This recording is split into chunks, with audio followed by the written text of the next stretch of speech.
Okay, today I'm providing you with a more of a practical video of one of the tools that I've talked about previously. The reason why I've chosen this particular tool is to get started. It's free. It's something that you can also invite team members and clients along to as well. So it's a really great sort of baseline level tool to help you manage your tasks and your team tasks in a nice single place to view. So this is a Trello board example. Now in the board, I'll just talk about some of the basic concepts of the board and then some examples of how you can use them. So we have the concept of a list, and you can add a list very easily. Add list.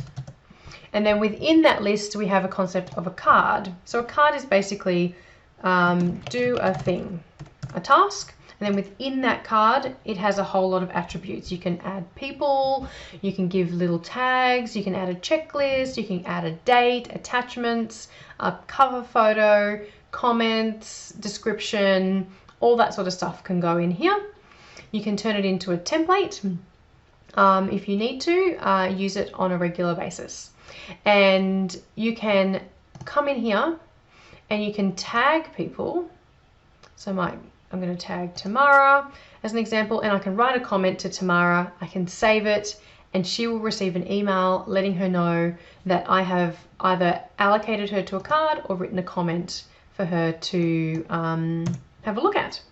So it's great. It keeps people up to date, and it will remind you if your due date is coming up if you are a member of the card. So in this example, that's very basic. There is some automations that you can do. There's a function here called Butler. If you want to get more advanced and add some automations in here, that's also possible, but I'm not going to go over that today. We're just going to go over the basics.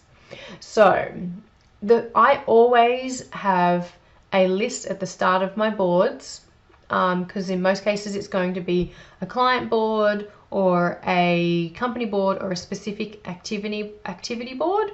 And I like to have a list at the start where I can hold information that no matter who's on this board may need to access. It could be logins for different tools that we use. It might be some contact information for a particular person, or I might have stored some of my templates, which this is what I have here is one of my templates.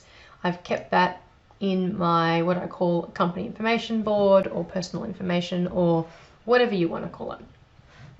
Then I create a bunch of lists. Normally the lists I like to use are where an item has to move through different phases of its life cycle. So here I've got things that need to be done, things that are being done, things that are finished, and then in this case, because it's a delivery of an order, when the order has been delivered, it falls into this list here.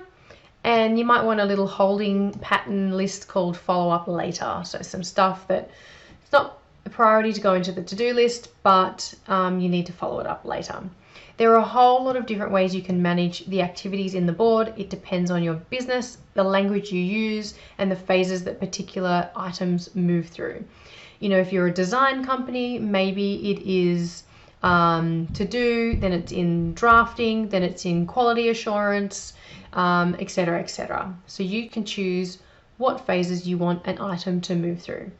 Alternatively, I also have clients where each list is a topic area. So we have an events group that we divide the event up into a whole lot of different groups. So we've got rides, we've got sponsors, we've got cupcakes, we've got ice creams, we've got food stalls. They are all different topic areas, and somebody owns each of those topic areas.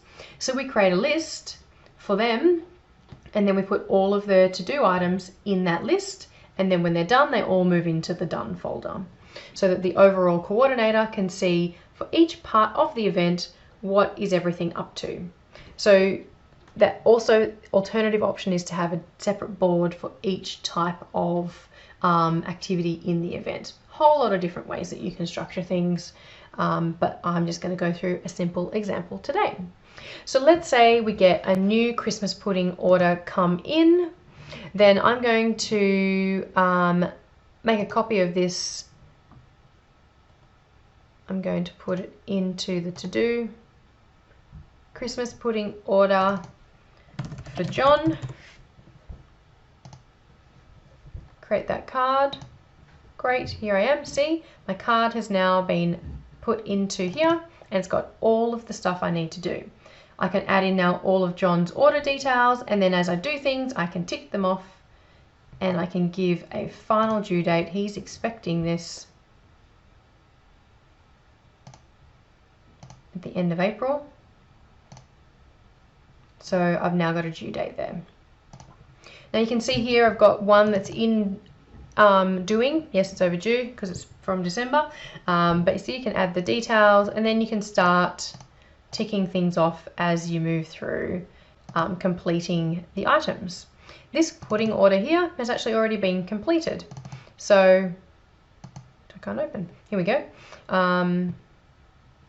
And someone should have ticked them all off so you know. So it goes green, 100% complete.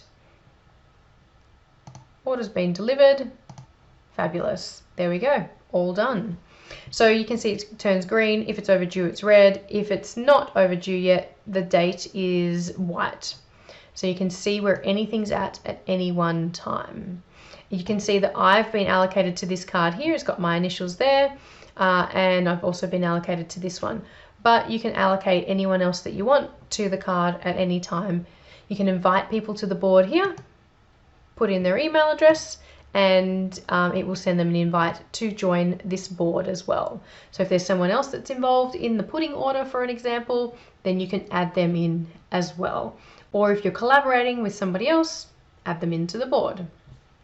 So there's a nice simple way to get started with your task management.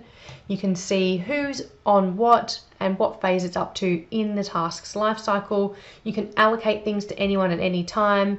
You just want to then put good practices in place to make sure that every day they log into their Trello board, see what they've got to do at the end of the day. They make sure they move their cards around and update their cards so that you, if it's 2 o'clock in the morning and you can't sleep, you wake up, you look at your Trello board, you know exactly where your business is up to.